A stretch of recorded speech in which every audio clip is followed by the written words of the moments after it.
আসসালামু আলাইকুম, সবাই কেমন আছেন? নিশ্চয়ই ভালো। তো আজকে গুরুত্বপূর্ণ একটা কথা শেয়ার করব। তো কথাগুলো একটু মনোযোগ সহকারে একটু শুনবেন। তো শুনলে দেখা যাচ্ছে আপনাদেরই উপকার হবে। এটা হচ্ছে চুয়াত্তর ধান, এটাও চুয়াত্তর ধান, ওইগুলো আছে 19 ধান।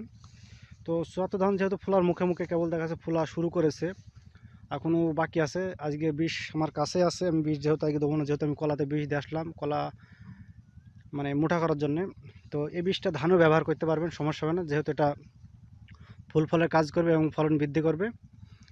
আর এই ধরনের এই বিষয়ের ভিডিও আমি অবশ্যই দিয়েছি। তো আজকে যে কথাটা আমি আপনাদেরকে বলবো, এটা সম্পূর্ণ শোনার চেষ্টা করবেন।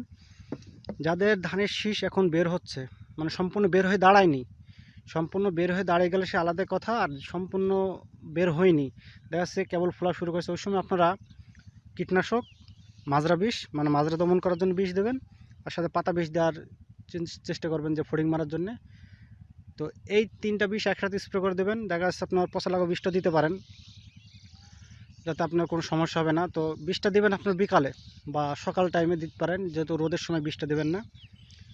আর বিষটা মাজরা বিষ দেবেন, তরল বিষ, কীটনাশক, পোকামারার এসব বিষগুলো দেবেন। দেখা যাচ্ছে আপনার ধানে মাজরা লাগবে না। যা যা দেখা যাচ্ছে ধান ফোলা পর দেখা শীষ মারে, ওই শীষ মারার দেখা যাচ্ছে আপনার আর মারবে না।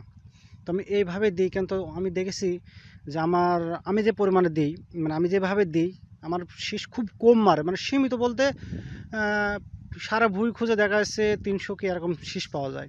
কিন্তু অন্য অন্য জমিতে দেখা যাচ্ছে এক জায়গায় 5টা 7টা এরকম খুব শীষ মারে। তো মাজরা দমন করতে হবে, না তাছাড়া আপনার কোনো উপায় থাকবে না। তো আশা করি আমার কথাগুলো বুঝতে পেরেছেন। তো ধন্যবাদ। আমার ভিডিওটা ভালো লেগে থাকলে